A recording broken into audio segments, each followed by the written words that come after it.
हाथ नीचे कर सकते हैं अब आप लोग, कोई दिक्कत नहीं।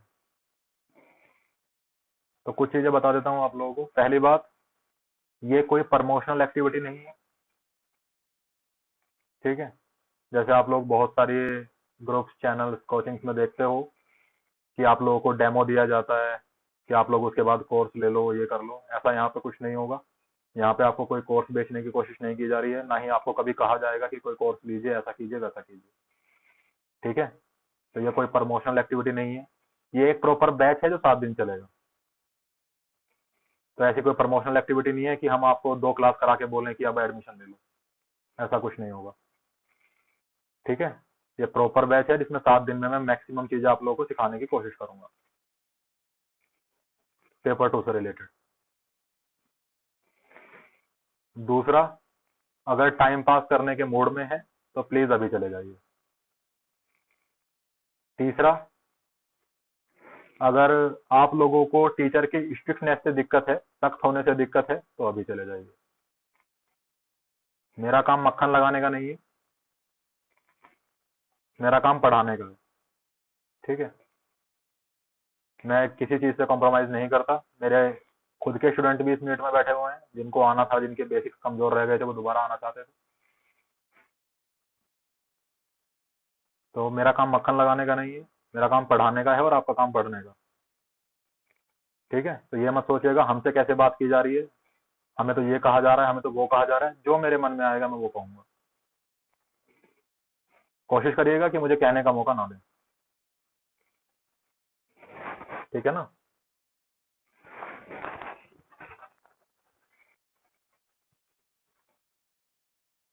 मुझे ये नहीं चाहिए कि हम तो ऐसे ही हंस रहे थे, हम तो ऐसे ही लेटे थे, हम तो ऐसे ही खा रहे थे। प्रॉपर तमीज से, जैसे आप लोग क्लासेस में जाते हो ऑफलाइन, वैसे तमीज से इस क्लास में बैठिएगा। सीधी कमर, कैमरा ऑन करके सीधे बैठिएगा। ये कोई थर्ड क्लास कोचिंग नहीं है कि आप लेटते हुए लेक्चर सुन रहे हो, ये करते हुए खाना खा रहे हो, पानी पी रहे हो, ये कर रहे हो। तमीज में जैसे बैठते हैं, सीधी कमर करके बैठिएगा, जैसे क्लासेस में बैठा जाता है, ठीक है। जितना कहा जाएगा वो रूल्स को फॉलो कर लीजिएगा। दूसरी बात, जब भी आप आज गुरुकुल में आए हो, इन फ्यूचर कभी आओ, 6-7 दिन हमारे साथ रहो या 2 साल हमारे साथ रहो, कोई फर्क नहीं पड़ता। जब भी आओ तो ईगो को बाहर छोड़ के आइएगा। जो ईगो और एटीट्यूड है उसे बाहर छोड़ के आइएगा। जैसे मंदिर में जाते हैं, चप्पल बाहर उतार के जाते हैं, यहाँ पे आए हो, ईगो एटीट्यूड को बाहर छोड़ के आइए।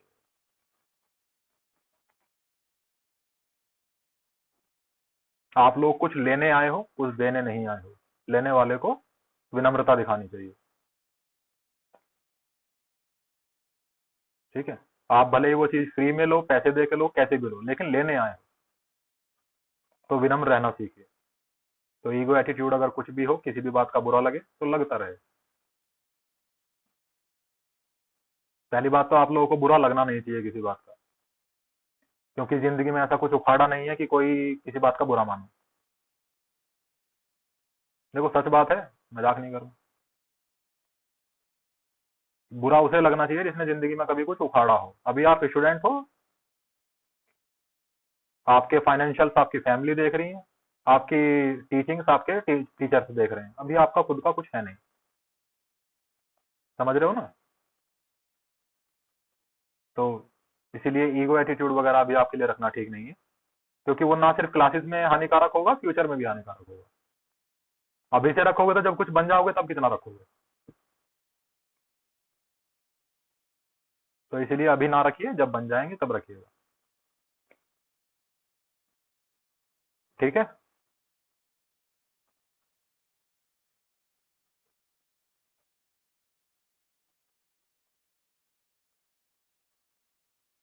तो 1-2 सवाल पहले मैं पूछ लेता हूँ ताकि मैं आप लोगों का लेवल जान जान सकूं। आज मैं कुछ खास पढ़ाऊंगा नहीं। आज केवल इंट्रोडक्शन सेशन है कि मैं ये कैसे चलेगा, कैसे चल रहा है, हम क्या कराएंगे, आप किस लेवल पे हो, ताकि मैं सारी चीजों को समझ सकूं। ऐसा नहीं है कि बिल्कुल नहीं पढ़ाऊंगा, एक ओवरऑल ओवरव्यू दूंगा मैं आप लोगों को। बट पहले कुछ सवाल मैं आप लोगों से पूछ लेता हूँ। आप लोग सिर्फ हैंड रेज करके जवाब देंगे, और जिससे मैं पूछूंगा नाम लेकर के वो अपना माइक खोल के जवाब दे सकता है, ठीक है। ऐसे ही पूरी क्लासेस चलेंगी। जब भी मैं बोलने को कहूंगा, आपको कुछ बोलना होगा, कोई डाउट होगा, कुछ भी होगा, तुरंत हैंड रेज करिएगा, मैं आपसे पूछूंगा कि क्या डाउट है, आप पूछिएगा, मैं जवाब दूंगा। ठीक है। लैंग्वेज प्योर इंग्लिश भी चल सकती है, प्योर हिंदी भी चल सकती है, मैक्सिमम कोशिश करूंगा कि दोनों चले। ठीक है। शुद्ध हिंदी में भी मैं वार्ता कर सकता हूँ और शुद्ध इंग्लिश में, शुद्ध अंग्रेजी में। तो पहले ये बताइए कि कितने लोग पहले कोई भी अटेम्प्ट दे चुके हैं सीएपीएफ का? हैंड रेज करिए, कितने लोग पहले कोई भी सीएपीएफ का अटेम्प्ट दे चुके हैं?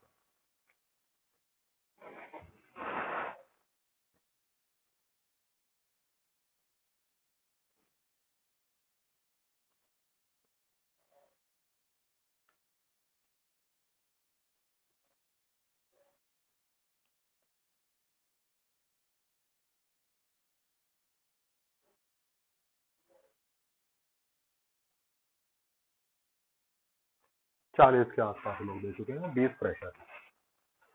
ठीक है। कितने लोगों ने सीएपीएफ का एग्जाम इवन रिटर्न पार्ट भी क्लियर किया है?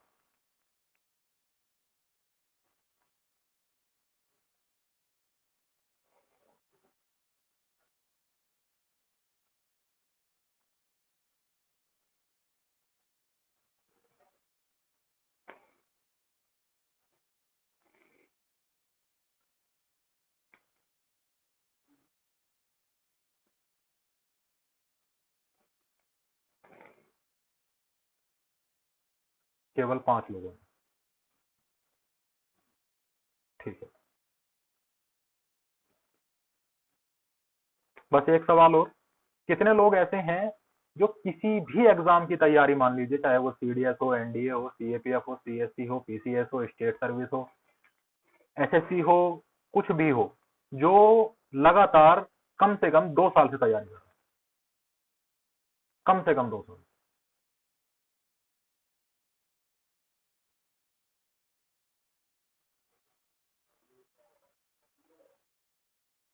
ज्यादा कितना भी हो सकता है, लेकिन कम से कम 2 से तो कर ही रहे हैं।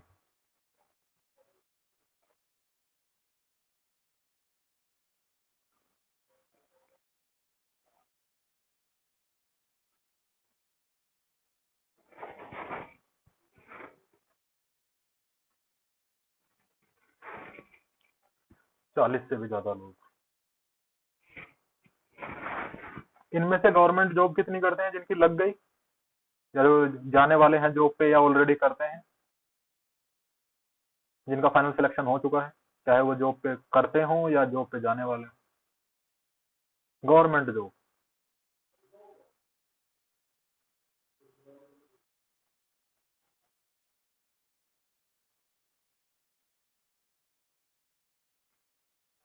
अगेन रिपीट कर देता हूँ क्वेश्चन, जिनकी सरकारी नौकरी उनकी तैयारी करते करते लग चुकी है,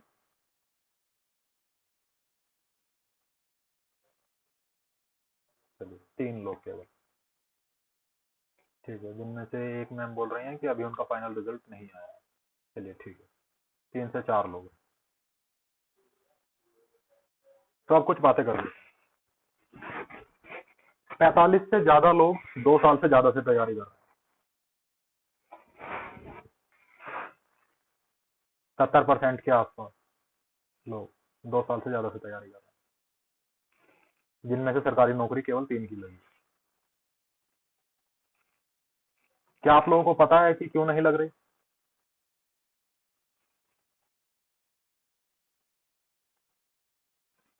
जी प्रिंस जी, बताइए क्यों नहीं लग रही? सर फोकस स्टडी नहीं हो रहा है मेरा। ब्रेक होकर चल रहा है, इसलिए मैं नहीं कर पा रहा हूँ सर। फोकस स्टडी नहीं हो पा रही, और ऐसा क्यों हो रहा है? जब आपको पता है कि फोकस स्टडी नहीं हो पा रही, तो ऐसा क्यों हो रहा है कि आप फोकस स्टडी फिर भी नहीं कर रहे हो? सर घर का थोड़ा कुछ इशू हो जा रहा है, प्लस कहीं आना जाना हो जाता है, इसलिए मतलब बीच में ब्रेक हो जाता है। चलिए ठीक। Mister Siddharth yes sir. जी, क्यों नहीं हो पा रहा? सर सर हमेशा फाइनल मेरिट पे कभी रुक जाता है और कभी रिटन एग्जाम में बहुत कम स्कोर रहता है। जैसे लास्ट में जो सीएपीएफ एसी का मेरा एग्जाम था, उसमें पेपर 1 में मेरा 93 था और पेपर 2 में 60 के करीब था। तो क्लियर नहीं हो पाया। और जैसे नहीं, ये तो हमें एसएससी के पता ही बहुत है कि ये तो हमें पता ही है कि मार्क्स कम आ रहे हैं इसलिए सिलेक्शन नहीं हो पा रहा। हम तो ये पूछ रहे हैं मार्क्स कम क्यों आ रहे हैं। ओके, मार्क्स कम क्यों आ रहे सर? तरीका सही पता नहीं चल पाता है, जब पता चलता है तो उसको इम्प्लीमेंट करने का सही से मतलब एग्जीक्यूशन नहीं हो पाता है सर। ठीक है, जो भी कोई बात करना चाहे तभी अपने हैंड रेज कर सकते हैं। आज का सेशन बात करने का ज्यादा सेशन है, पढ़ाना मैं सही तरीके से कल से करूंगा, बट ये बात करना भी उतना ही आवश्यक है जितना कि पढ़ाना। जब तक आपको ये नहीं पता होगा कि पढ़ना क्यों है, तब तक आपके पढ़ने का कोई भी महत्व नहीं है। ठीक है, माइक बंद रखेंगे सभी जब तक मैं ना बोलूं। Mister Rahul, Rahul Gujjar. Sir guidance सही नहीं मिल पाई थी गाइडेंस लास्ट ईयर। सही नहीं मिल गाइडेंस पाई। सर गाइडेंस की कमी थी। सेल्फ ही किया था सब कुछ। चलिए, miss Madhu. Sir health issue. Health issue, कोई पर्टिकुलर हेल्थ इशू? हाँ सर, मेरे सर में दर्द रहता है ऑल टाइम,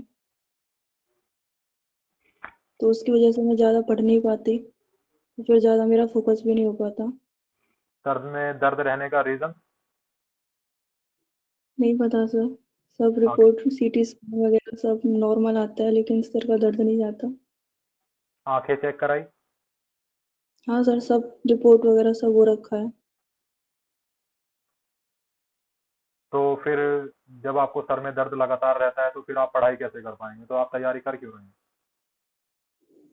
तो सर फिर भी तो रहेगा ना, इससे अच्छा है कि तैयारी में होता रहेगा तो भी इतना वो नहीं होगा मुझे, लेकिन पढ़ाई छोड़ दूंगी तो फिर और ज़्यादा बढ़ जाएगा। लेकिन जब तक आप ऐसा सोचेंगे कि यही मेरी पढ़ाई में बाधा बन रहा है, तो तब तक तो पढ़ने का भी कोई फायदा नहीं होगा। या तो आप ये सोचिए कि ये मेरी पढ़ाई में बाधा ही नहीं है। लेकिन सर मैं मतलब 1 घंटा या आधा घंटा से भी ज़्यादा पढ़ने लग जाती हूँ तो फिर मेरे सर में ज़्यादा दर्द होने लगता है, और फिर जब मैं नहीं पढ़ती हूँ ना, मैं छोड़ देती हूँ पढ़ाई को, जब सिर में दर्द नहीं होता है फिर, तो फिर मुझे सोच-सोच के दर्द होने लगता है कि पढ़ क्यों नहीं रही है, और मतलब एज ही निकल रही है। ऐसे तो वो नहीं है कि कम हो रही है, एज बढ़ ही रही है। लास्ट अटेम्प्ट और है अब के मेरा, तो तो आपने अब तो आपने किसी साइकाइट्रिस्ट को या साइकोलॉजिस्ट को दिखाया? हो सकता है कि सर साइकोलॉजिकल इशू हो। सर मैंने सबको दिखाया है, सबको, मेरा बहुत टाइम से इलाज चल रहा है, लेकिन कहीं पे कोई फ़ायदा नहीं मिला मुझे आज तक। चलिए, आपसे फिर से बात करेंगे हम इस चीज को लेकर के। Okay sir. Mister Shashikant.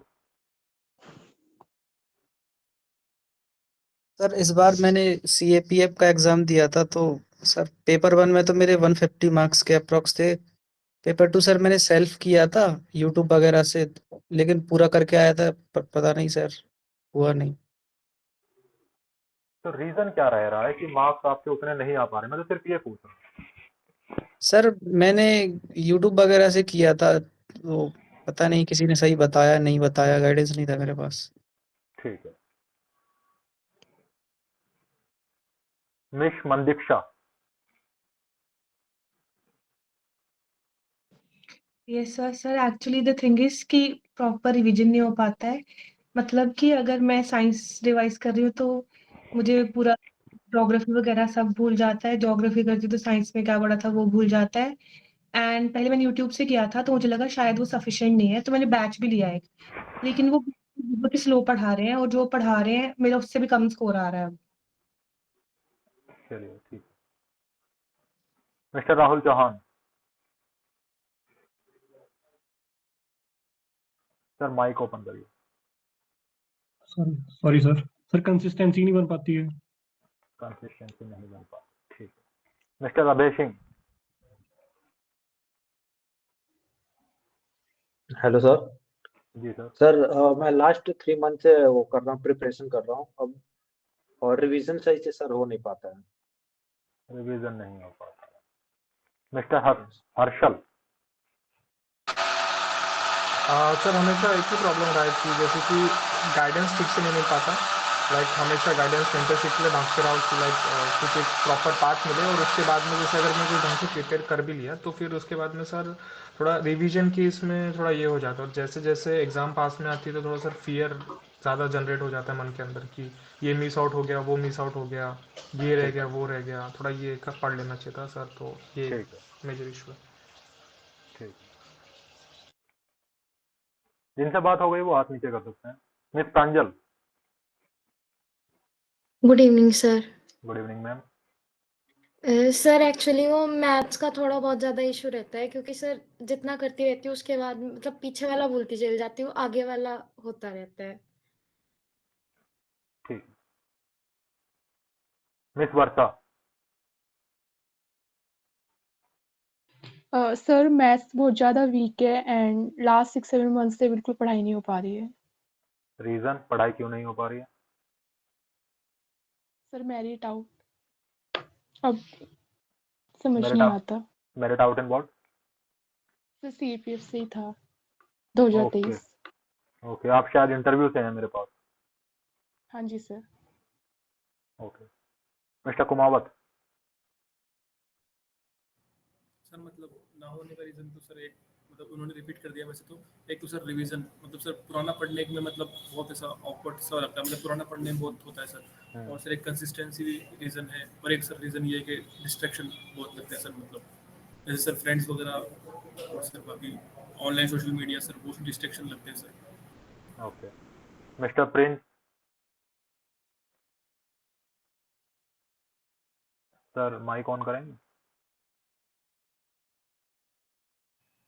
Sir बोला था कि यूट्यूब पे बहुत सारा चैनल है सर, किसको इसको फॉलो मतलब रैंडम क्लिक करने से ना समझ में नहीं आता किसको गाइडेंस को फॉलो करे किसको नहीं, इसलिए प्रॉपर मतलब स्ट्रेटजी नहीं बना पाता है तैयारी के लिए, वो एक इशू हो रहा था सर। और ठीक, पेपर 2 इस बार मैं जब दिया था सर 24 वाला में, तो पेपर 2 में काफी 35 मार्क्स का अप्रोच का पेपर क्वेश्चन ही छूट गया मेरा था।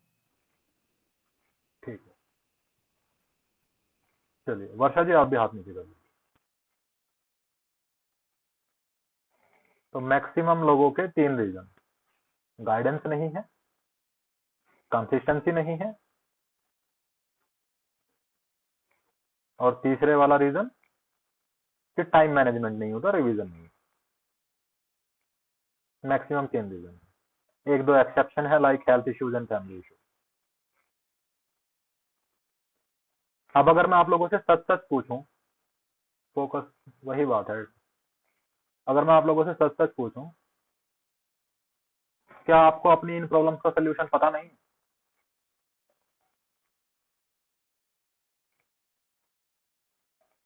सच सच बताओ, क्या आप लोगों को अपनी प्रॉब्लम्स का इनका सोल्यूशन पता नहीं? अब चलो गाइडेंस मैंने एक चीज एक छोटी सी मान ली, लेकिन कंसिस्टेंसी हुआ, फोकस हुआ, टाइम मैनेजमेंट हुआ, इनका सोल्यूशन आप लोगों को पहले से पता नहीं है।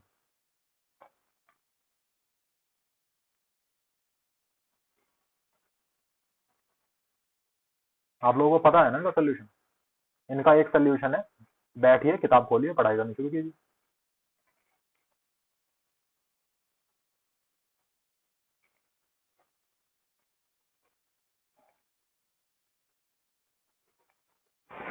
समस्या ये नहीं है कि समस्याएं हैं, समस्या ये है कि उनका समाधान करने की क्षमता नहीं बना पा रहे।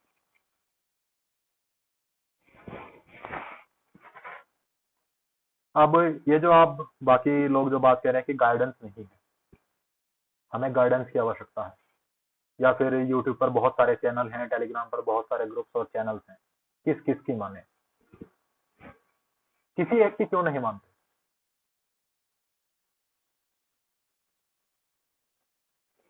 अब मैं यकीनन ये बात कह सकता हूं कि ये वर्कशॉप मैं लेकर के आया, आप लोग यहाँ पे आके ज्वाइन हुए। जो एक दो चार छोटे मोटे इंस्टीट्यूशन जो और चला रहे हैं ऐसे प्रोग्राम, जो एक आध क्लासेस फ्री में कराते हैं, जाते तो आप वहां पे भी हो, जाते हो ना? तो अगर आप ही इतनी ज्यादा गाइडेंस लेना चाहोगे तो भटकोगे क्यों नहीं?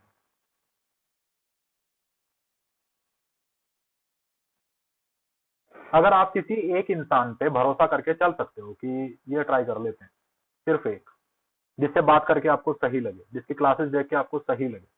मैं नहीं कह रहा कि बैच इंपॉर्टेंट है, सेल्फ स्टडी इंपॉर्टेंट है, सेल्फ स्टडी से ही सिलेक्शन होते हैं, बैच से किसी का सिलेक्शन नहीं होता। मेरे खुद के बैच के बच्चे बैठे हुए हैं, मैं उनके सामने कह रहा हूँ, मैं उन्हें भी कहता रहता हूँ, बैच से किसी का सिलेक्शन नहीं होगा, सेल्फ से ही। लेकिन ये जो आप बता रहे हो कि गाइडेंस या तो बहुत ज्यादा है या उसकी कमी है। जिस बच्चे ने पहली बार सीएपीएफ क्लियर किया था उसने तो नोटिफिकेशन देख के ही किया होगा। अभी भी जो 50% बच्चे विदाउट गाइडेंस जो पास हो रहे हैं, सेल्फ स्टडी से पास हो रहे हैं, वो नोटिफिकेशन को पढ़ के ही हो जा रहे हैं।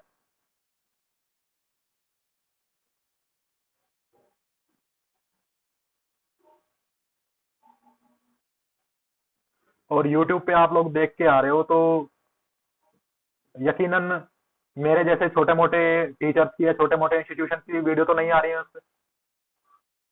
आप लोग सर्च करते हो, मेरी वीडियो तो देखने को भी नहीं मिलती होगी, अनलेस कि मेरे ही चैनल से आप लिंक लेके ना जाओ। सर्च करने पे भी नाम नहीं आता, क्योंकि मैं यूट्यूब पे बहुत ज्यादा फोकस करता ही नहीं हूँ। तो जो वीडियोस आप लोग के सामने आ रही है वो काफी रिनोन्ड टीचर की और इंस्टीट्यूशन की आ रही होंगी।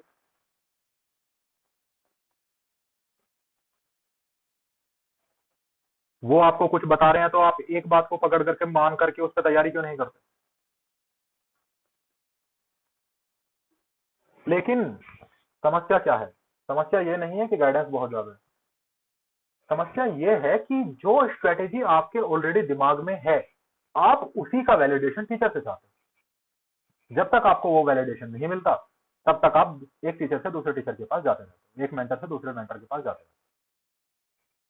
जब तक कोई टीचर, जब तक कोई मेंटर आप ही के दिमाग की स्टडी को, आप ही के दिमाग की स्ट्रेटेजी को वैलिडेट ना करे कि आप ये बिल्कुल सही है, ऐसे करिए, तब तक आप उसे अच्छा टीचर मानते ही नहीं।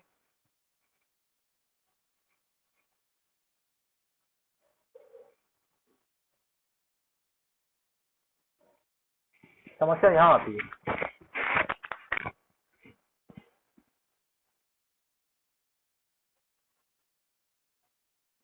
आप लोगों ने ये सोच लिया है कि मैं रोज के 4 घंटे पढ़ूंगा, और कोई टीचर कहता है कि रोज के 2 घंटे पढ़ाई करके सिलेक्शन हो जाता है, कोई कहता है रोज के 8 घंटे हो जाता है। आपको वो 2 वाला भी समझ में नहीं आएगा, आपको वो 8 वाला भी समझ में नहीं आएगा। आप एक ऐसा टीचर तब तक तलाशते रहोगे जब तक वो आके ये ना बोले कि 4 घंटे वाला स्टडी हो जाए। आप एक टीचर से दूसरे टीचर के पास जाते रहोगे जब तक कोई आपको ये ना कहने वाला ना मिल जाए कि 4 घंटे का।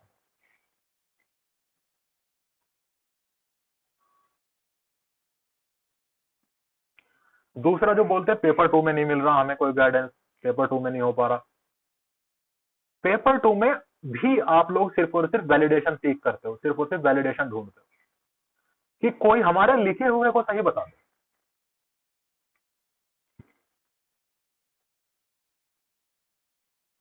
आप लोग सीखने के लिए जा ही नहीं रहे हो कि उससे कुछ सीखने को मिलेगा। आप ये चाहते हो कि जो हमने लिखा है उसे ही कोई ये बोल दे कि वाह क्या लिखा है।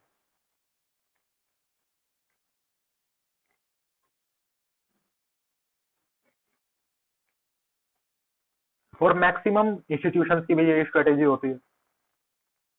जब आप एडमिशन के लिए जाते हो, एडमिशन देखते हो, तो पहले आपको एवरेज, बिलो एवरेज मार्क्स दिए जाते हैं, फिर आपको एवरेज मार्क्स दिए जाते हैं, फिर आपको अच्छे मार्क्स देना शुरू कर देते हैं। भले ही आपके राइटिंग में कोई इंप्रूवमेंट हो या ना हो, लेकिन जैसे जैसे एग्जाम नजदीक आता है आपको अच्छे मार्क्स देना शुरू कर दिया जाता है। अब इंप्रूवमेंट आप लोग उनके रिमार्क्स में ढूंढते ही नहीं हो, आप सिर्फ मार्क्स में ढूंढते हो। रिमार्क्स में नहीं ढूंढते हो, सिर्फ मार्क्स में ढूंढते हो। आप देखते हो मार्क्स अच्छे आ गए, वाह इंप्रूवमेंट हो रही है।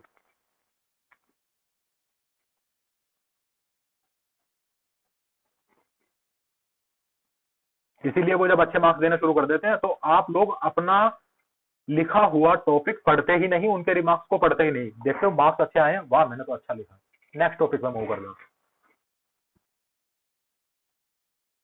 आप लोगों को सिर्फ मार्क्स से मतलब होता है, और मार्क्स किस लिए दिए जाते हैं कि आपको वैलिडेशन दिया जा सके कि आपने जो लिखा है वो सही लिखा है। आप ये चाहते हो कि हमने कितने मार्क्स का लिख दिया।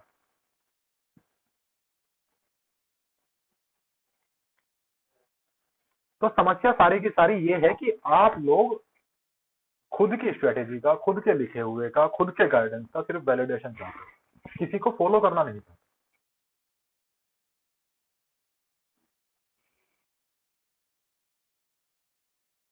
आप लोग खुद को भी फॉलो नहीं करते। आप लोग खुद के लिए रोज प्लान बनाते हो, अब से ऐसे कर लेंगे, अब से वैसे कर देंगे, और फिर खुद को भी फॉलो नहीं करते हो। फिर नया प्लान बनाते हो, फिर उस प्लान के हिसाब से टीचर ढूंढते हो। जैसे आप लोगों ने अब से 3 महीने पहले सोचा होगा कि 9 महीने हैं 10 महीने हैं एग्जाम में हमारे पेपर में, और हम लोग इसकी तैयारी कर लेते हैं। 3 महीने देखते ही देखते आप लोगों ने निकाल दिया, तैयारी कुछ नहीं। तो जो टीचर, जो मेंटर आपको अब से 3 महीने पहले 9 महीने की स्ट्रेटेजी के लिए ठीक लगा था, वही आपको अब बुरा लगने लगेगा, और वो अच्छा लगने लगेगा जो ये बताएगा 6 महीने में एग्जाम कैसे करें।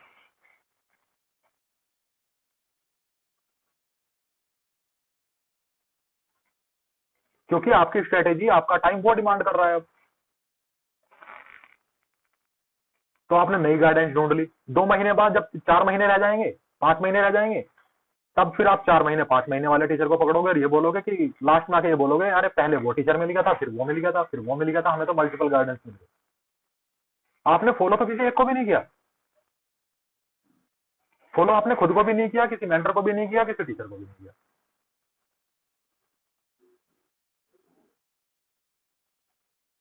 समझ पा रहे हो?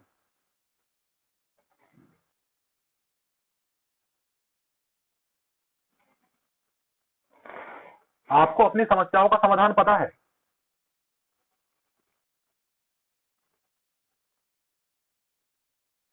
रही बात इस बात की कि कोई कहीं पे स्लो पढ़ा रहा है, कहीं पे कोई फास्ट पढ़ा रहा है, तो किताबें तो आपके पास हैं, आप किताबों से पढ़ लो। अरे क्या कोई भी ऐसा टीचर हुआ है आज के समय में? देखो, जब सतयुग होगा तब तो होते होंगे। आज के समय में कोई ऐसा गुरु, कोई एक ऐसा टीचर हुआ है जिसे पेड़ की छांव में बैठ के ज्ञान मिल गया हो, तपस्या वगैरह करके? नहीं, सबको किताबों से मिला है ना। अरे सबने पढ़ाई की है तो उन्हें ज्ञान मिला है, अब वो पढ़ा रहे हैं। ऐसा तो नहीं है कि उन्हें ब्रह्म ज्ञान की प्राप्ति हो गई तपस्या में बैठ करके। आजकल तो कोई ऐसा गुरु नहीं है, खासकर सीएपीएफ में तो नहीं है, बाहर हो तो मुझे पता नहीं। तो अगर किताबों से वो पढ़ सकते हैं तो आप भी डायरेक्ट किताबों से पढ़ सकते हो। ये जरूरी है कि कोई पहले किताबों से खुद पढ़े फिर आपको पढ़ाने आए? आपको क्या हिंदी भाषा नहीं आती? आपको क्या अंग्रेजी भाषा नहीं आती? आप क्या किताबों से नहीं पढ़ सकते?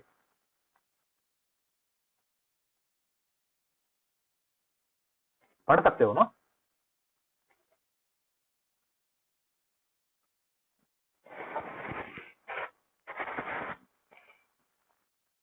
तो किसी को भी ये बोलना कि वो धीरे पढ़ाता है, तेज पढ़ाता है, उसका पढ़ाया समझ नहीं आता, अरे किसी का पढ़ाया पढ़ना क्यों है? किताबें आपके सामने हैं, खोलिए, पढ़ना शुरू कीजिए।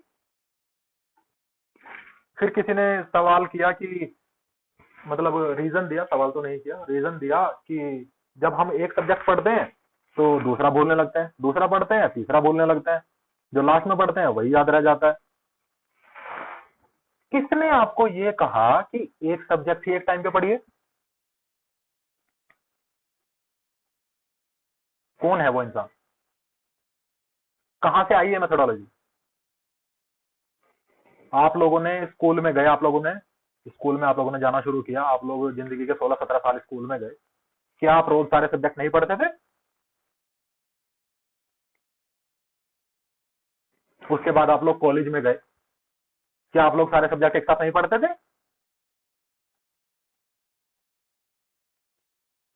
आप लोग यूनिवर्सिटी में हायर एजुकेशन लेकर के आए हो, क्या आप सारे सब्जेक्ट एक साथ नहीं पढ़ते थे? तो अचानक से ऐसा क्या हुआ कि यूनिवर्सिटी से पास होते ही आपने एजुकेशन सिस्टम को पूरा चेंज कर दिया और ये कह दिया कि मैं एक सब्जेक्ट एक बार में पढ़ूंगा? ऐसा क्या बदल गया एकदम से? मतलब 20 साल की पढ़ाई, अच्छे अच्छे एजुकेशनिस्ट का, अच्छे अच्छे साइंटिस्ट का बनाया हुआ एजुकेशन सिस्टम आप लोगों ने एकदम से लात मार के निकाल दिया कि हटाओ, अब हम एक सब्जेक्ट रोज पढ़ेंगे।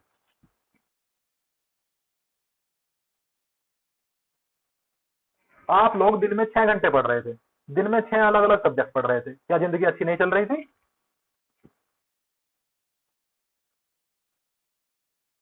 क्या आप लोग स्कूल कॉलेज में फेल हो रहे थे? क्या आपके अंदर रोज के 6 सब्जेक्ट पढ़ने की कैपेसिटी नहीं थी? तो एकदम से यूनिवर्सिटी से पास होते ही वो कैपेसिटी कहां चली गई कि हम तो एक ही सब्जेक्ट एक बार में पढ़ेंगे?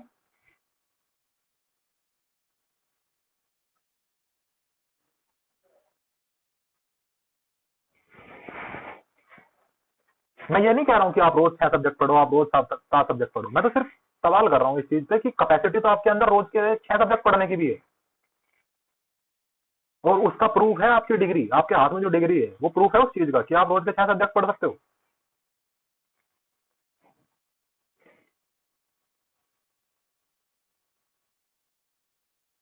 तो ये अचानक से आपने कैसे कहा कि जिसने एजुकेशन सिस्टम बनाया वो बेवकूफ, हम तो एक बार में एक सब्जेक्ट पढ़ेंगे 3 महीने तक, हम रोज के 8 घंटे एक सब्जेक्ट पढ़ेंगे 3 महीने, और फिर आने वाले 8 महीने के लिए उसे छोड़ देंगे। किसने कहा ये आपको?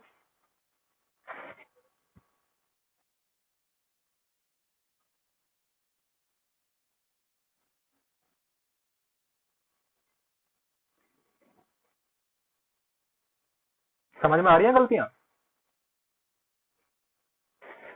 कितना आसान सिस्टम था। आप लोग यूनिवर्सिटी से पास हुए, यूपीएससी ने एक नोटिफिकेशन निकाला, उस नोटिफिकेशन को बहुत अच्छे से स्टडी किया, कौन कौन से सब्जेक्ट आएंगे, 1 साल तक वो सब्जेक्ट रोज पढ़े, पेपर दिया, पास हुए, नौकरी ले निकल गए।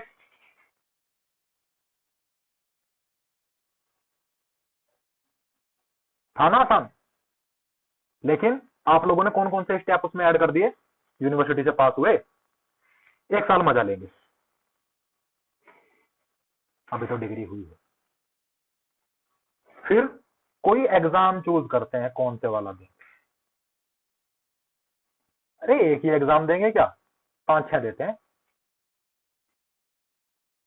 सीडीएस भी दे देंगे, सीपीएस भी दे देंगे, देखने के लिए तो सीएससी भी दे ही सकते हैं, टीसीएस भी दे देंगे, एसएससी तो देना ही है।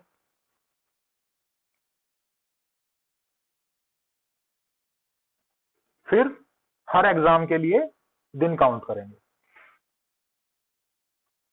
जो एग्जाम पहले आता रहेगा उसकी पढ़ाई शुरू करते रहेंगे, फिर जैसे ही उसमें फेल हो जाएंगे, पेपर देते पता चल जाता है हम फेल हो गए, रिजल्ट का वेट तो घर वालों को दिखाने के लिए होता है, पेपर देते ही हमें पता होता है हमारा हो गया।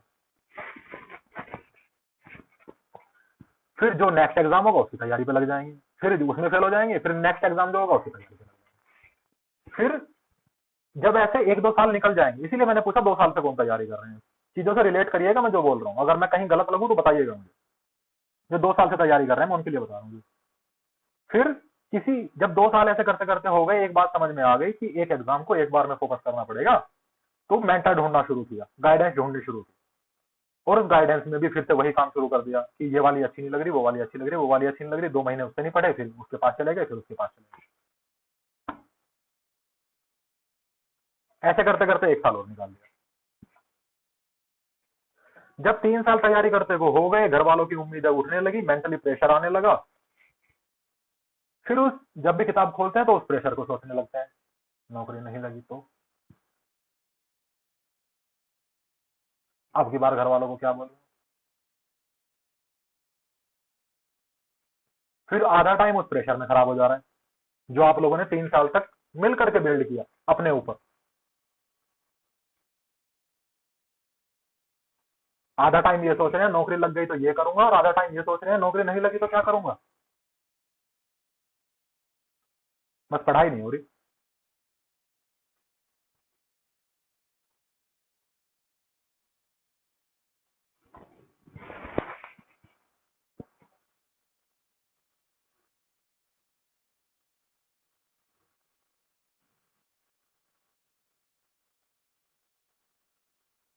यही हो रहा है आप लोगों के साथ में जो 1-2 साल से तैयारी कर रहे हैं। बता दो ये स्टेप आप लोगों ने ऐड किया है, नहीं किया जबरदस्ती? जो कि नहीं करने थे, सिर्फ क्या करना था, यूनिवर्सिटी से पास होना था, नोटिफिकेशन देखना था, जो सब्जेक्ट आने थे, 1 से 1.5 साल तक वो रोज पढ़ने थे, 6-7 घंटे प्रैक्टिस करनी थी, पेपर देना था, नौकरी लेनी थी।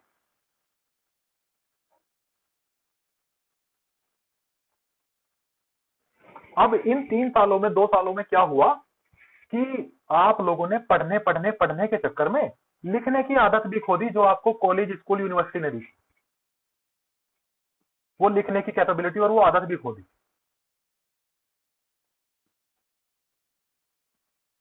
क्योंकि रोज कोई नोट्स उठा लेते हो, रोज कोई किताब उठा लेते हो, रोज कोई पीडीएफ उठा लेते हो, सिर्फ पढ़ने के लिए। पेन उठाए तो पता नहीं कितना समय हो गया।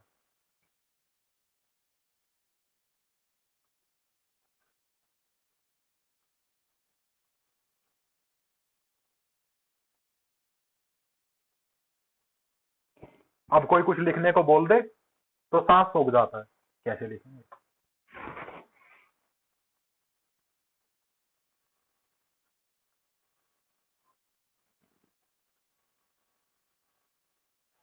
समझ में आ रहा है?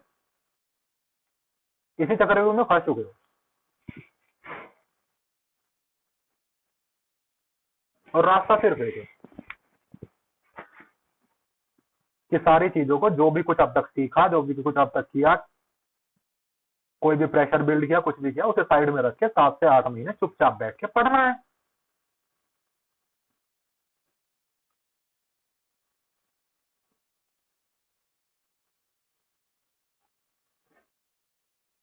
अरे दुनिया में पढ़ने से आसान काम है कोई? सोच के देखो, दुनिया में पढ़ने से आसान काम है कोई? आप लेट के पढ़ सकते हो, बैठ के पढ़ सकते हो, खड़े होके पढ़ सकते हो, चलते हुए पढ़ सकते हो, गर्मी में पढ़ सकते हो, सर्दी में पढ़ सकते हो, दिन में पढ़ सकते हो, रात में पढ़ सकते हो, सुबह में पढ़ सकते हो, शाम में पढ़ सकते हो, घर में पढ़ सकते हो, लाइब्रेरी में पढ़ सकते हो, बाहर पढ़ सकते हो। इतना आसान काम है, कहीं भी किया जा सकता है। और तो और मैं आप लोगों को एक इंटरेस्टिंग फैक्ट बताता हूँ, आज तक ज्यादा पढ़ने से कोई नहीं मरा।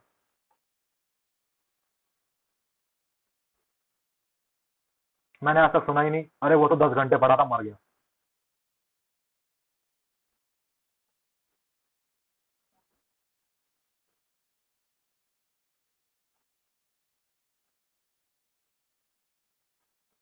हाँ, ये तो सुना है कि वो 10 घंटे पढ़ता था, उसकी नौकरी लग गई। वो 8 घंटे पढ़ता था, उसका पेपर क्लियर हो गया। अरे उसकी तो एक साथ 2-2 नौकरी लग गई। ये तो मैंने सुना है, ये नहीं सुना कि वो ना, वो रात को भी पढ़ता था, वो रात को ही मर गया।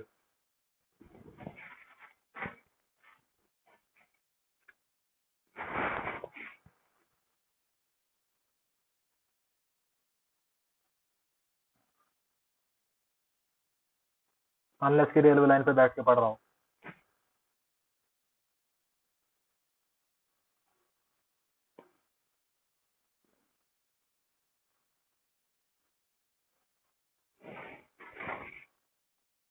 तो आप लोगों के पास जो है, जो बहाने हैं ना, गाइडेंस नहीं है। गाइडेंस नोटिफिकेशन में लिखी हुई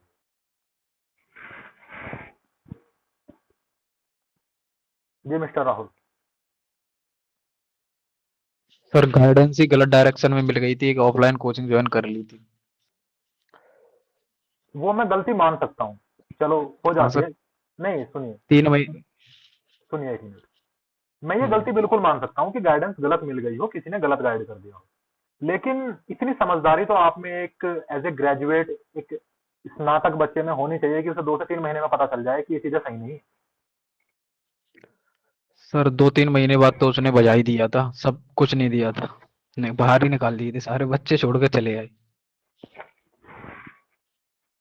अब देखो, इसमें आप लोगों की छोटी सी गलती ये हो जाती है, अगर आप कोई ऐसा मेंटर या ऐसा टीचर चूज कर लेते हो, तो आप लोगों से एक छोटी गलती ये हो जाती है कि आप लोग ये सोच लेते हो जिसने खुद से पेपर पास किया है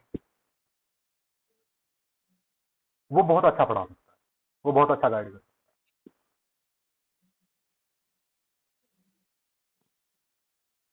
है। अब बहुत सारे मैं ऐसे लोगों को भी देख रहा हूँ जो इंटरव्यू आउट हैं, कोचिंग चला रहे हैं, जो सिलेक्टेड हैं, चला रहे हैं। नो डाउट अच्छे टीचर्स हो सकते हैं, बिल्कुल हो सकते हैं, लेकिन क्या आपको सिर्फ उन्हें इस चीज पे जज करना चाहिए कि वो एक बार यूपीएससी तक पहुंच गए? ये जजमेंट तो आपकी होनी चाहिए ना कि आप किस क्राइटेरिया पे अपने टीचर को परखते हो।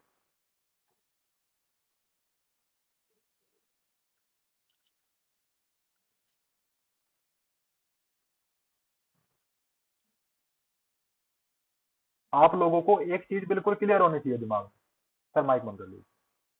आप लोगों को एक चीज बिल्कुल क्लियर होनी चाहिए दिमाग में कि इंटेलिजेंस एंड हार्ड वर्क दोनों अलग अलग चीजें, ठीक है? बेवकूफ से बेवकूफ इंसान अगर रोज के 8-10 घंटे 1.5 से 2 साल तक पढ़े, वो भी पास हो सकता है। और समझदार से समझदार इंसान अगर दिन में 1 घंटा भी ना पढ़े तो वो भी फेल हो सकता है। ठीक है। और क्या है कि ये जो थोड़े से बेवकूफ लोग होते हैं ना, ये नहीं कह रहा मैं कोई बेवकूफ है या कोई, मैं कह रहा हूँ थोड़े से जो बेवकूफ लोग हैं, इनकी एक खासियत होती है कि मेहनती बहुत होते हैं, क्योंकि इन्हें सरवाइव करने के लिए इंटेलिजेंस की जगह अपने हार्डवर्क का सहारा लेना पड़ता है।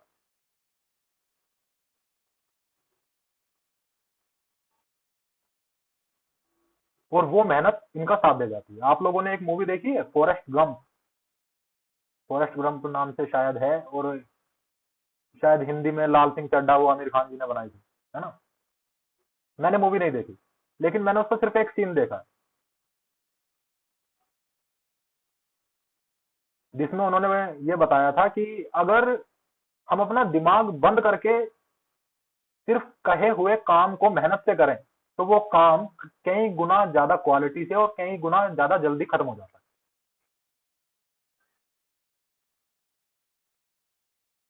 लेकिन हम उस काम को करते हुए उसके बारे में अलग अलग चीजें सोचने लगे, अपने बारे में अलग अलग चीजें सोचने लगे, हजार चीजें चलाने लगे, अपना दिमाग चलाने लगे, तो उस काम की क्वालिटी भी बिगड़ जाती है और उसकी स्पीड भी स्लो हो जाती है।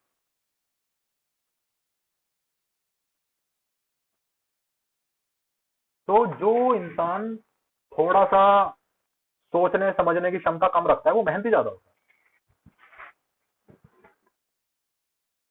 जिनका दिमाग ज्यादा चलता है उनमें कमी ये होती है कि उनका दिमाग हर दिशा में ज्यादा चलता है।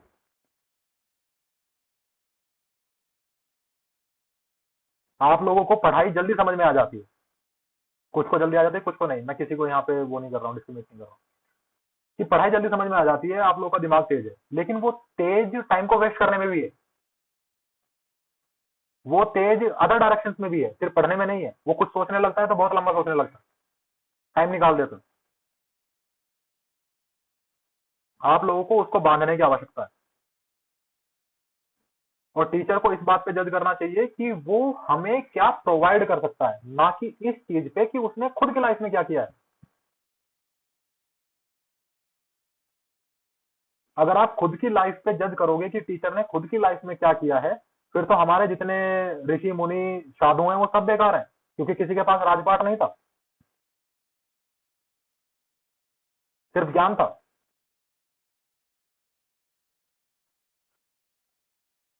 तो जितने हमारे बड़े गुरु हुए हैं सतयुग के, या अभी भी कुछ बड़े गुरु हैं, अगर आप इस चीज पे जज करोगे कि उन्होंने अपनी लाइफ पे क्या किया, तो अपनी में तो वो बेचारे राजा नहीं बन पाए।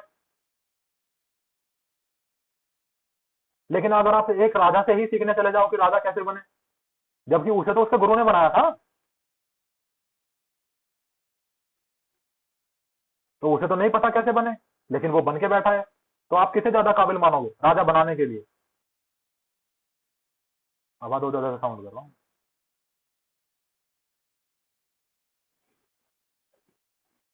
राजा बनने की क्वालिटी।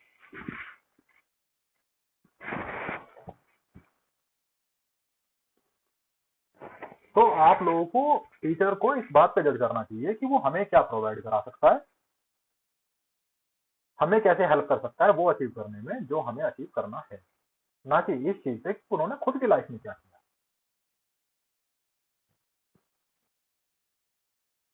ठीक है। इसीलिए मैं कभी अपने इंट्रोडक्शन में ये नहीं बताता कि मैं क्या करता हूं, मैंने क्या किया है, मैं कभी ये नहीं बताता, क्योंकि आप लोगों को उसकी जानने की जरूरत नहीं है। मैं अपनी लाइफ में क्या हूं, उस बात से आपकी लाइफ पे क्या इफेक्ट आता है? कुछ भी नहीं। ऐसे तो मैं भी बता सकता हूँ मैं इस पोजीशन पे हूँ, मैं उस पावर पे हूँ, मैंने ये सरकारी नौकरी ले रखी है, मैंने ये कर रखी। क्यों? उस बात से आपका क्या लेना देना? कोई लेना देना नहीं। आप लोग तो आप लोग मेरे पास आए हैं कि हमें इस चीज में हेल्प चाहिए, अगर मैं वो चीज में हेल्प करा पा रहा हूँ तो मेरे पास रुकिए, नहीं करा पा रहा हूँ तो जाइए। लेकिन सिर्फ इसलिए मेरे पास रुके हुए हैं कि मैंने अपनी लाइफ में कुछ उखाड़ लिया था, तो इसका तो कोई महत्व नहीं है। समझ पा रहे हैं चीज? हाँ, आपको मेरी क्वालिफिकेशन देखनी चाहिए कि क्या मैं आपको पढ़ाने के लिए क्वालिफाइड हूँ। ये देखना चाहिए मैं क्या प्रोवाइड करा सकता हूँ। मेरे प्रीवियस रिजल्ट आपको देखने चाहिए कि मेरे जिनको मैंने पढ़ाया है क्या वो क्वालिफाई कर पाए हैं। बस ये 2-3 चीजें आप लोगों को देखनी चाहिए, ना कि ये कि मैं क्या हूँ और मैंने क्या किया।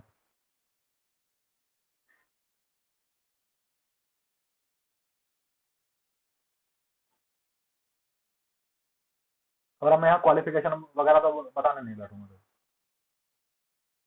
जो जानते हैं ठीक है, नहीं जानते हैं कोई बात नहीं। अगर आपको किसी ने यहाँ पे रिकमेंड करके भेजा है तो डेफिनेटली वो जानता हो।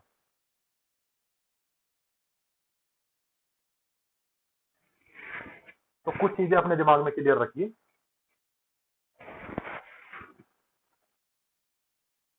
मेरी क्लास में आने से, किसी और की क्लास में जाने से, मेरा कोई बैच लेने से, किसी और का कोई बैच लेने से, ये वर्कशॉप करने से, कुछ भी करने से आपका सिलेक्शन नहीं होगा।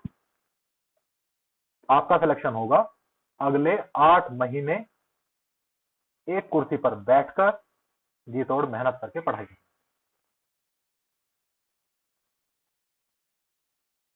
सारी बात का रस यही था कि अगर आप कोई शॉर्टकट ढूंढने आए हो, किसी ऐसी प्रॉब्लम का सोल्यूशन ढूंढने आए हो जो प्रॉब्लम एग्जिस्ट ही नहीं करती, उसका सोल्यूशन आपको ऑलरेडी पता है, तो वो यहां प्रोवाइड नहीं किया जाएगा। कंसिस्टेंसी नहीं है, कंसिस्टेंसी सिर्फ आप ही बना सकते हो अपने जीवन में, दूसरा कोई नहीं बना सकता।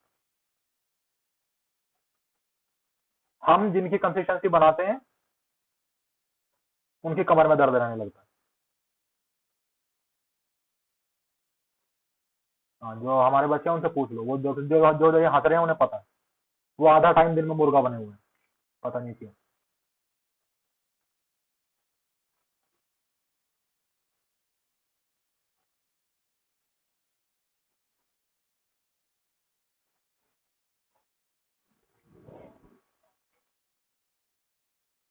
जी मधु जी। सर सब कुछ पता होते हुए भी चीजें इम्प्लीमेंट नहीं हो पाती हैं। पता है कि पढ़ना है, पढ़ना ही जरूरी है, लेकिन पढ़ने बैठो तो फिर पता नहीं दिमाग कहाँ कहाँ चलता है। चीजें पता है कि करनी है फिर भी नहीं कर पाते हैं। माइंड एक जगह फोकस। मैम एक सोल्यूशन देता हूँ, मैक्सिमम लोगों के काम आ जाएगा। अपने घर वालों को एक डंडा दे के बोलो कि अगर मेरी किताब से नजर हटे तो कमर में मारना बिना पूछे।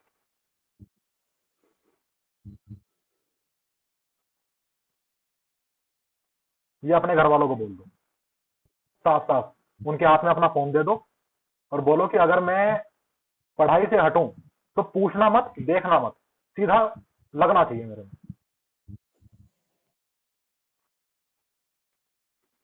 यकीन मानो, ना तो दिमाग कहीं जाएगा ना आप कहीं जाओगे।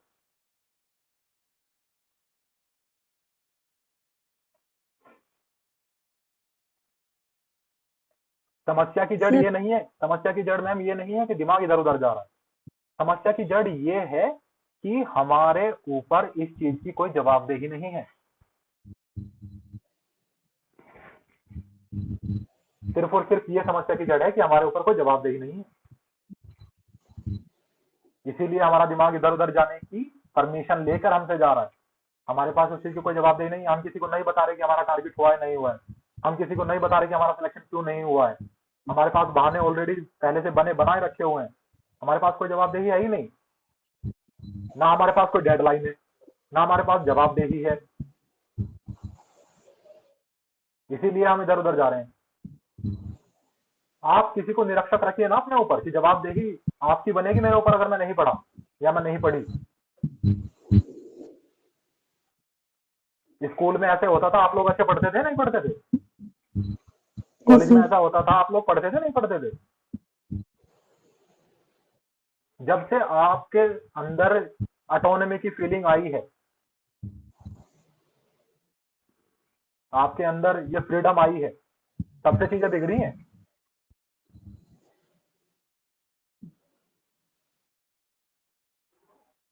चीजें ही तब से बिगड़ी हैं जब से फ्रीडम आ गई। तो ये फ्रीडम को वापस दे दो, घर वालों को वापस दे दो फ्रीडम को, कि अभी नहीं चाहिए, 2 साल बाद देना मुझे फ्रीडम, अभी डंडा बजाओ मुझसे। ये फ्रीडम जैसे ही किसी जवाब देने वाले पर्सन को वापस करोगे, आप पढ़ना शुरू कर दोगे। और अगर आप लोग नहीं दे सकते तो आप लोग घर पे बैठे हुए सब बुलाओ अपने माँ बाप को, मैं देता हूँ नहीं।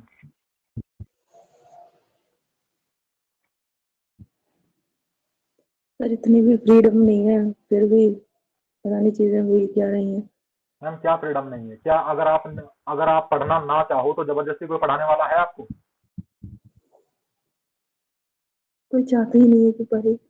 ये लो, तो इससे बड़ी फ्रीडम क्या है?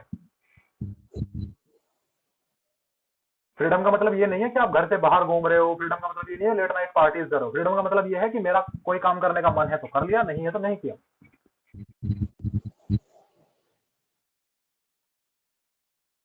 अगर पढ़ने में सीधी सीधी चीज है कि आपका मन है तो पढ़ लिया, नहीं मन है तो नहीं पढ़ा, वो फ्रीडम ही है। वो आपके दिमाग को पता है कि नहीं भी पढ़ा तो क्या बिगड़ जाएगा मेरा।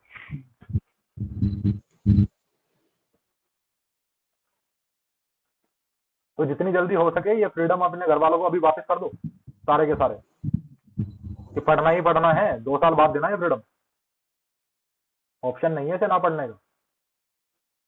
और अगर आपके घर वाले आपको सपोर्ट नहीं करते पढ़ने में, आप इंडिविजुअली पढ़ रहे हो, तो ये तो अलग ही मोटिवेशन है कि उन्हें गलत साबित करना है कि पढ़ के कुछ तो किया जा सकता है। लेकिन अगर आप यहाँ पे बैठ के क्लास ले रही हो, आप पहले 1-2 अटेम्प्ट दे चुकी हो, तो घर वाले सपोर्ट भले ही ना कर रहे हो लेकिन अगेंस्ट भी नहीं होंगे,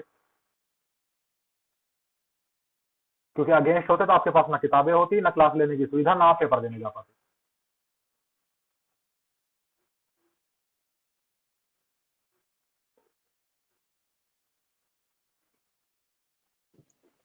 सर मेरे साथ ना सब कुछ तो ठीक ही है, लेकिन मैं पढ़ती हूँ, मेरे दर्द होता है, फिर मतलब घर वाले देखते हैं दर्द में, फिर वो ये कहते हैं कि क्यों पढ़ रही है, क्यों फोड़ रही है इसमें।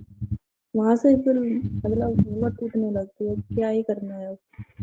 नहीं, मैं आपकी बात समझ रहा हूँ, आपको हेल्थ इशू है, घर वाले नहीं चाहते कि आपकी हेल्थ बिगड़े उस चीज को लेकर के, लेकिन वो जो हेल्थ इशू है उसको भी तो आपको ट्रीट करना ही पड़ेगा। पढ़ाई में वो हेल्थ इशू आ रहा है तो आएगा तो जीवन के बाकी पहलुओं में भी। हाँ सर। ऐसा तो नहीं है कि सिर्फ किताबों से दर्द हो रहा है, पढ़ने से दर्द हो रहा है।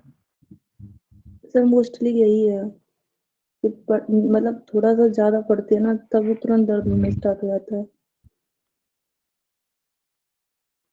तो मैम फिर तो आपको डॉक्टर को ये बताने की जरूरत है कि मुझे पढ़ने से दर्द होता है, और कहीं ना मैंने कहीं फिर बता और ये कहीं ना कहीं फिर आपकी आई साइट से ही प्रॉब्लम हो सकती है, क्योंकि सिर्फ सर पढ़ने से दर्द हो रहा है तो वहीं से हो रहा होगा। सर मैंने ना कई बार आई टेस्ट करवाई है, कई बार 5 बार मेरा सीटी स्कैन हुआ है, और कई बार मेरी ब्लड रिपोर्ट वगैरह सब हुआ है, सब में नॉर्मल आता है, कोई कुछ बताता ही नहीं है, लेकिन दर्द नहीं जाता मेरा, फिर मैं पढ़ नहीं पाती। ये हो रहा है मेरे साथ, फिर सब परेशान होते हैं, मैं भी होती हूँ, घर वाले भी होते हैं। तो मैम किसी देसी वैद्य को दिखाइए। सर दिखाया है हर वहां भी दिखा तरीके का। दीजिए।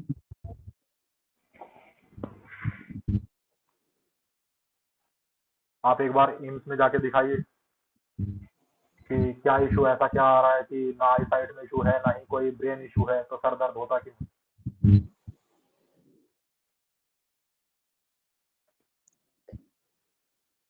क्योंकि कहीं ना कहीं ये बाकी जीवन में भी परेशान करेगा ही, और अगर आपने रिटर्न एग्जाम निकाल भी लिया तो हो सकता है कि आपको मेडिकल में इशू कर दे। हाँ सर, बोलते हैं सब, डर भी लगता है इस चीज का कि आगे जाके पता नहीं कहीं मेडिकल इशू ना बन जाए।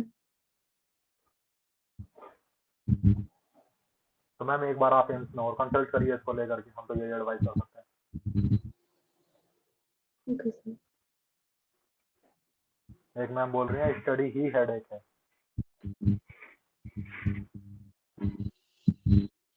स्टडी हेडेक उनके लिए नहीं है, क्योंकि उनको तो पढ़ने के लिए मना किया जा रहा है, वो जानबूझ के पढ़ रही हैं। अगर जबरदस्ती पढ़ा जाए फिर सर में दर्द हो तब तो मान सकते हैं। चलिए ठीक है, जो आप लोगों की बाकी समस्याएं हैं, जैसे इनकी हेल्थ इशू है, तो इसमें तो हम यही कह सकते हैं कि अच्छे डॉक्टर को दिखाइए, एम्स वगैरह में कंसल्ट करने की कोशिश करिए। सर लेकिन मैं हाँ जी बोलिए। सर मैं 10th क्लास से झेल रही हूँ। नहीं, यकीनन आपको ऐसी प्रॉब्लम होगी, मैं ये थोड़े कह रहा हूँ कि आप ऐसा जानबूझ के कर रहे हैं, यकीनन आपको ऐसी प्रॉब्लम होगी, लेकिन इसका मैं ये नहीं कह रहा हूँ कि इसका इलाज ये भी तो नहीं हो सकता ना कि पढ़ाई छोड़ दी जाए। इसका इलाज कुछ तो करना ही पड़ेगा। आज ये पढ़ाई से हो रहा है, कल को किसी और चीज से भी हो सकता है, तो जीवन के बाकी पहलुओं में भी तो ये परेशानी बनाएगा। तो यही हम सलाह दे सकते हैं कि किसी अच्छे डॉक्टर को दिखाइए। ऐसा तो नहीं है कि सिर्फ पढ़ाई से हो रहा है, आप बोल रहे हो कि वैसे भी होता रहता है।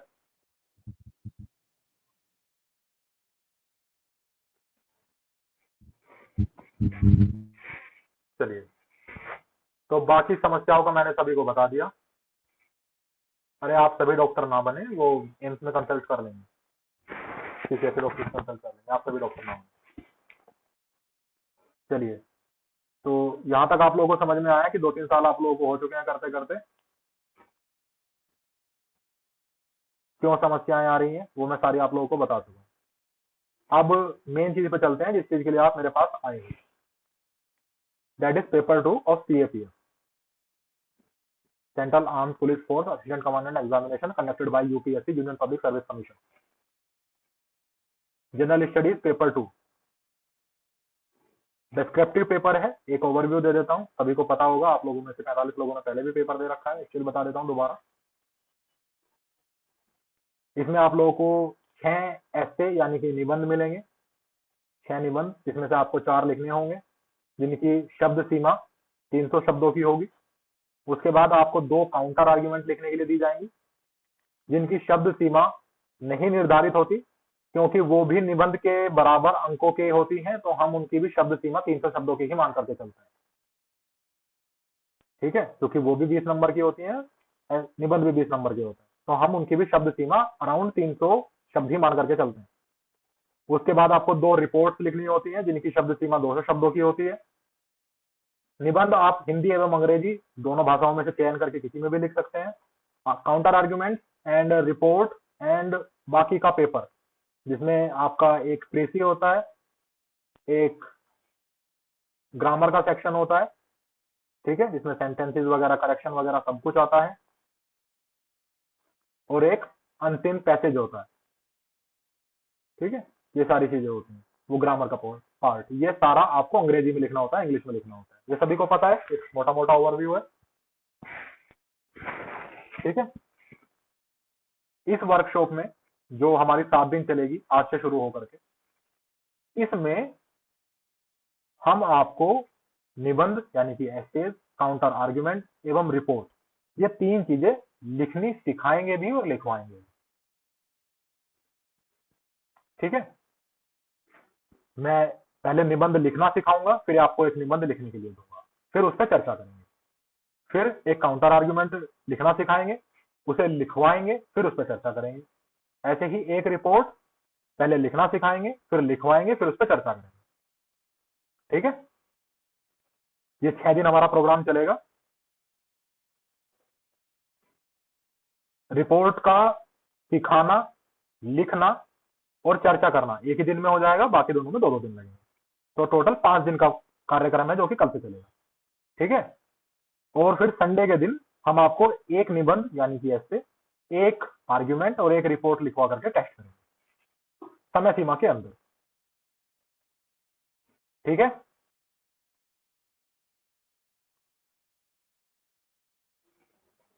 कितने प्रकार के निबंध होते हैं, कितने प्रकार से लिखे जा सकते हैं, काउंटर आर्ग्यूमेंट कितने प्रकार की होती हैं, कितने प्रकार से लिखी जा सकती हैं, रिपोर्ट कितने प्रकार की होती हैं, कितने प्रकार से लिखी जा सकती हैं, उनके इंटरनल कंपोनेंट्स कौन कौन से होते हैं, हर कंपोनेंट किस प्रकार से लिखा जा सकता है, टॉपिक के कौन से पार्ट किस कंपोनेंट में आने चाहिए, फ्लो क्या होता है, मीडियन क्या होता है, फैक्ट कहां डालने चाहिए, कितने डालने चाहिए, ये सारी चीजें आप लोगों को उनके अंदर आने वाली कक्षाओं में बताई जाएंगी। ठीक है, और साथ ही आप लोगों को यह बताया जाएगा कि चर्चा करना कितना आवश्यक है। चेक होने से, मार्क्स आने से कुछ नहीं होता, प्रत्येक टॉपिक पर चर्चा ही आवश्यक होती है, ताकि आप लोगों के ज्ञान चक्षु खुल सके कि और कितना सोचा जा सकता है, और हमने जो सोचा है वो क्यों सोचा है, जो हमने सोचा है वो सही है या गलत है, गलत है तो क्यों गलत है, और सही है तो क्यों सही है, और कितना सही किया जा सकता है। ठीक है, तो ये प्रोग्राम हमारा चलेगा आने वाले 6 दिन में, जिसमें हमारा कल का पहला दिन होगा निबंध पूरा का पूरा, कितने प्रकार के होते हैं, कैसे कैसे लिखा जा सकते हैं, इंटरनल कंपोनेंट्स क्या होते हैं, हर कंपोनेंट कैसे लिखना चाहिए, सब कुछ कल की पूरी क्लास निबंध पे रहेगी। और परसों निबंध एक लिखवाया जाएगा और उस टॉपिक पे चर्चा की जाएगी। ठीक है। ऐसे ही उससे अगले दिन काउंटर आर्ग्यूमेंट लिखनी सिखाई जाएगी, कितने तरीके की, कैसे कैसे, कहाँ कहाँ क्या क्या लिखना चाहिए, कैसे कैसे सोच सकते हैं। और उससे अगले दिन फिर एक काउंटर आर्ग्यूमेंट आपको लिखने के लिए दी जाएगी और फिर उस पर चर्चा की जाएगी। ठीक है। और फिर लास्ट डे सैटरडे पे आपको रिपोर्ट कैसे लिखनी है, क्या क्या लिखना है, फिर लिखवाई भी जाएगी और उस पर चर्चा भी की जाएगी। और संडे के दिन तीनों एक साथ लिखवा करके आप लोगों का टेस्ट ले करके और ये वर्कशॉप खत्म कर दी जाएगी। क्लियर है? तो अगर आप कंसिस्टेंट रह पाएंगे, डेली इन चीजों को कर पाएंगे तो ही आइएगा, अदरवाइज नहीं आइएगा। ठीक है। सीधे बैठ के आराम से क्लासेस ले सकें, समझ सकें, अपने डाउट पूछ सकें, मुझसे बातें कर सकें तो आइएगा।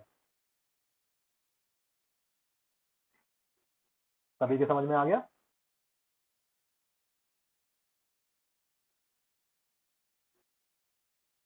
किसी को कोई डाउट?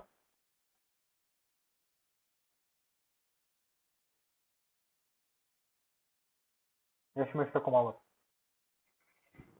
सर ये वर्कशॉप के रिगार्डिंग नहीं है सर, वो उसकी प्रॉब्लम के रिगार्डिंग है। जैसे आपने कहा था ना कि हमारी प्रॉब्लम्स हमको पता होती है, सर जैसे प्रॉब्लम तो पता होती है, पर सर जैसे वो उस टाइम तो बन जाता है, पर सर वो लेट नाइट बाद में सर रिमाइंड होता है, और सर फिर लगता है कि पूरा दिन निकल गया, और फिर मन करता है कि सर जल्दी जल्दी काम करें, और फिर वही काम हो गया सर, और फिर सेम डे नेक्स्ट डे फिर वही सेम चीज़ रिपीट होती है sir.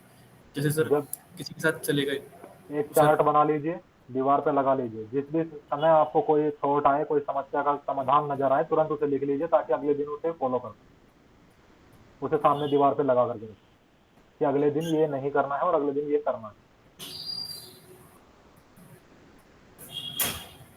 Okay sir. And sir एक बात और, मतलब सर थोड़ा सा हटके, जैसे सर आप भी जानते हो सर सर्दी आ गई तो सर वो आलस का इशू है सर। जैसे सर सुबह उठने में ग्रुप में भी है ना सर, उसे उठ जाते हैं। आलस का बहुत अच्छा समाधान है,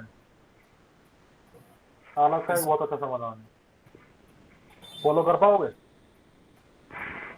सर आपके स्टूडेंट सर। देखो, आलस खत्म करने का सबसे अच्छा समाधान 5 मिनट छोड़ दो। किसी की भाषा में ये 2 मिनट है, किसी की भाषा में ये 5 मिनट है, ये छोड़ दो। मतलब समझे? यस सर, 5 मिनट सो लेता हूँ वो वाले। 5 मिनट सो लेता हूँ, 5 मिनट बैठ लेता हूँ, 5 मिनट बात करूंगा, बस ये 5 मिनट छोड़। जैसे ही आपका कोई काम खत्म हो, तुरंत दूसरा शुरू होना चाहिए। बीच में 5 मिनट या 2 मिनट का गैप नहीं आएगा। शुरू के 15 दिन प्रैक्टिस बहुत हार्ड है, उसके बाद आपको इसके रिजल्ट मिलने लगते हैं तो ये बहुत इजी और बहुत प्रोडक्टिव हो जाती है। शुरू के 15 दिन ये एक्सरसाइज बहुत हार्ड है। जैसे ही आप सुबह में सो के उठो, विद इन 30 सेकेंड आपके पैर जमीन को टच कर जाने चाहिए। विद इन 30 सेकेंड बिस्तर में पड़े नहीं रहना है, कुछ नहीं। जैसे ही आंखें खुली 30 सेकंड के अंदर आप जमीन पे होने चाहिए, सावधान खड़े हो, तुरंत काम में लगो। बाजार से आया, 5 मिनट बैठ लेता हूं, 2 मिनट बैठ ले, क्यों बैठ लेते? काम खत्म करो, दूसरा शुरू करो। ये वाला सब्जेक्ट खत्म हो गया, थोड़ी देर ये कर लेता हूं, थोड़ी देर वो कर लेता हूं, क्यों कर लेते हो? आप खुद को ये समझाओ ना कि मुझे रेस्ट चाहिए, तो 5-5 मिनट के रेस्ट जो मैं बीच में ले रहा हूं वो ना लेकर के मैं काम खत्म कर दूं एक बार अपना पढ़ाई का सारा, फिर 2 घंटे लगातार रेस्ट लूंगा।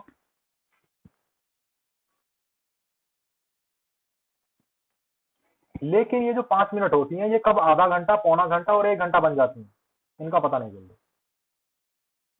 आपको बस ये 5 मिनट और 2 मिनट रिमूव करनी है, और ये 5 मिनट 2 मिनट रिमूव करने से आपको पता चलेगा कि आपके दिन में 4 से 5 घंटे ऐड हो गए। तो बहुत ही इजी एक्सरसाइज है। जब भी ये लगे कि 2 मिनट मोबाइल चला लेता हूं, तो मोबाइल को साइड में रखिए और बोलिए काम खत्म होने के बाद 2 मिनट बैठ लेता हूं, बैठ के पढ़ाई कर लो, पढ़ाई भी तो बैठ के ही होगी। तो अपने जीवन से ये 5 मिनट और 2 मिनट निकाल दीजिए यकीन मानिए कि दुनिया में जो 24 घंटे होते हैं आपको फील होगा कि 24 से ज्यादा हो, अगर आपने ये 5 मिनट और 2 मिनट रिमूव कर दी। 15 दिन करके देखिए, आपको खुद इसकी आदत लग जाएगी। Okay sir. और आलस कोई ऐसा चीज नहीं है कि जिसमें हम कोई जड़ी बूटी दे देंगे, कुछ बता देंगे, ऐसा हो जाएगा तो आलस चला जाए, नहीं जाएगा। आप मोटिवेशन हमारी बातों से ले लोगे, अपनी सिचुएशन से ले लोगे, किसी भी चीज से ले लोगे। मोटिवेशन अगर आपके पास अंदर से नहीं आ रहा है तो बाहर वालों का चलेगा ही, ठीक है ना। 2 चीजों से प्रोग्रेस होती है, एक मोटिवेशन से, दूसरा कंसिस्टेंसी। तो मोटिवेशन को त्यागिए, कंसिस्टेंसी बनाइए। नहीं सर, वो आपने पूछा था ना कि अब तक क्यों नहीं हुआ, तो सर अब तक क्यों नहीं हुआ उसका एक रीजन ये उसका भी है रीजन यही है, उसका रीजन यही है, और इसका सोल्यूशन भी यही है कि कंसिस्टेंसी बनाइए। आप ये मत सोचिए कि मैं आज 8 घंटे पढ़ूंगा, नहीं, आप खुद से बोलिए पढ़ना ही है।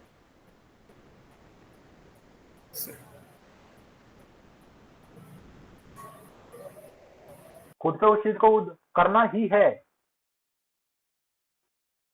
मन नहीं कर रहा, कोई फर्क नहीं पड़ता, वो काम है और वो काम करना ही है। पढ़ाई को काम के नजरिए से देखिए, काम है, खत्म करना है। इस नजरिए से मत देखिए कि पढ़ लेंगे हो जाएगा, इससे ये रिजल्ट मिलेगा। रिजल्ट की चिंता ही मत करिए, पेपर की चिंता ही मत करिए। पढ़ाई को काम की तरह लीजिए, इतनी देर पढ़ना ही है। पेपर जब आए आता रहे, रिजल्ट जो आए आता रहे, इतनी देर पढ़ना ही है, बात खत्म। और 20 से 5 मिनट 2 मिनट के ब्रेक हटा दीजिए और वो काम करना ही है, एट एनी कॉस्ट। आप लोग क्या करते हो, दिन में सुबह सुबह 2 घंटे का काम आ गया, सुबह सुबह 2 घंटे के काम में खुद को कन्विंस कर लेते हो कि आज का पूरा दिन तो बर्बाद हो गया,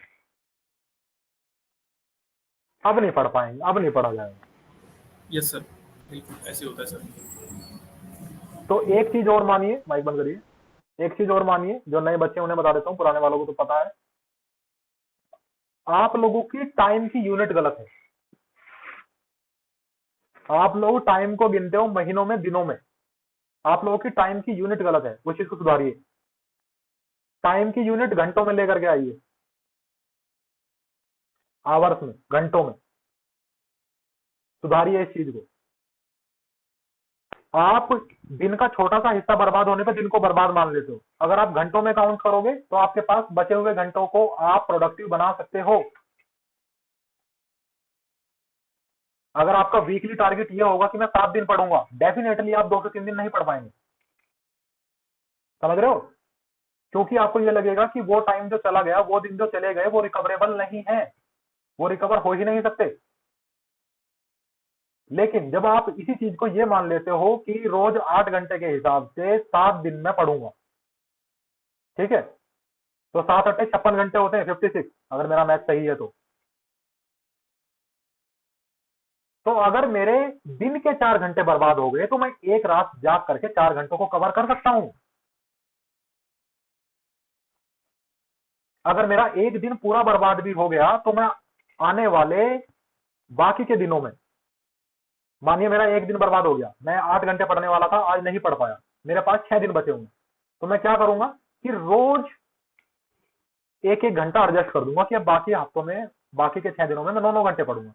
तो टारगेट तो मेरा तब भी कवर हो जा रहा है। तो घंटे एडजस्ट किए जा सकते हैं, लेकिन आप दिनों में काउंट करते हो, वेस्ट हो गया तो हो गया। तो आप लोगों की टाइम की यूनिट गलत है, टाइम की यूनिट को घंटों में लेकर के आइए, क्योंकि वो एडजस्ट किए जा सकते हैं, वो रिकवर किए जा सकते हैं। दिन एडजस्ट नहीं किए जा सकते, दिन रिकवर नहीं किए जा सकते। और हमें इस चीज की फीलिंग लेने की आदत है अंदर ही अंदर कि अब हम कुछ नहीं कर सकते। अगर दिन बर्बाद हो गया तो हम खुद को इस चीज को बोल के सेटिस्फैक्शन देते हैं कि यार अब क्या ही किया जा सकता है। हम कब तक एंग्शियस होते हैं, सोच के देखो, हम कब तक एंग्शियस होते हैं, जब तक लास्ट रिजोर्ट बचा हुआ होता है। जैसे लास्ट रिजोर्ट खत्म होता है हम सेटिस्फाइड हो जाते हैं कि अब तो कुछ किया ही नहीं।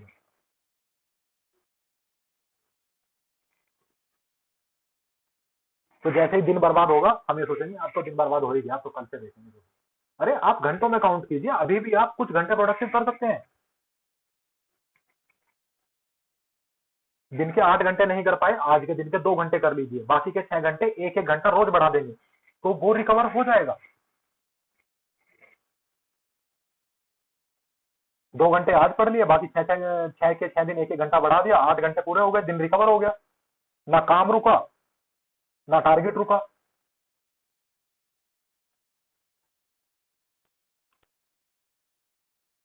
तो आप लोगों की टाइम की यूनिट गलत है, इसे भी सुधारिए। और 5 मिनट 2 मिनट के ब्रेक को हटा दीजिए।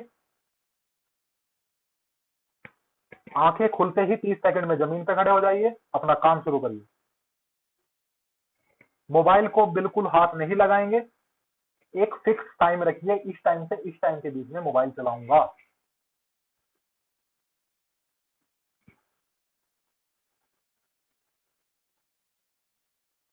कंसिस्टेंसी बनानी है, थोड़ा सा खुद को फोर्स करना पड़ेगा। खुद पे रहम खाना बंद करिए। थोड़े से थक जाते हो, आराम करने लगते हो। थोड़े से बोर हो जाते हो, मोबाइल चलाने लगते हो। क्यों खाते हो खुद पे रहम? ऐसा कौन सा काम किया है कि खुद पे रहम खाना चाहिए? खुद को क्यों नहीं बोल सकते कि नहीं ये काम तो करके ही उठूंगा, दिमाग फटे 100 बार फट जाए। क्यों 5 मिनट की भी बोरियत आपसे झेली नहीं जाती? 5 मिनट का बोर होने में फोन उठा लेते हो, 1 घंटा गायब हो जाता है। क्यों खाते हो खुद पे इतना रहम?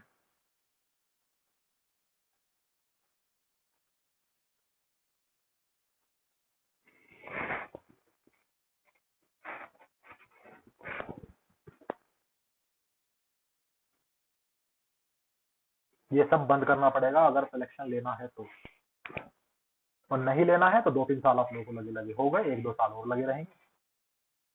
बस उसके बाद खुद से ये पूछ लीजिएगा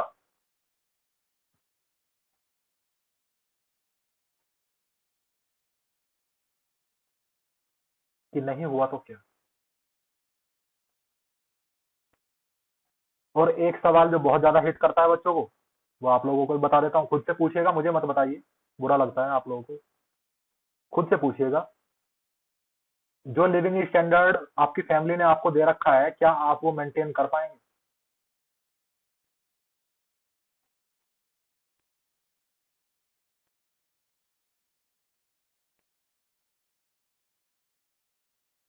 जब आपके फादर आपकी मदर रिटायर हो जाएंगे तो क्या आप उन्हें वो फैमिली, जो लिविंग स्टैंडर्ड चल रहा है, क्या आप वो कैरी ऑन आगे कर पाएंगे, या आप वो लिविंग स्टैंडर्ड को डिग्रेड करने वाले हैं और अपने माता पिता को बोलने वाले हैं कि कम में जीना सीखिए?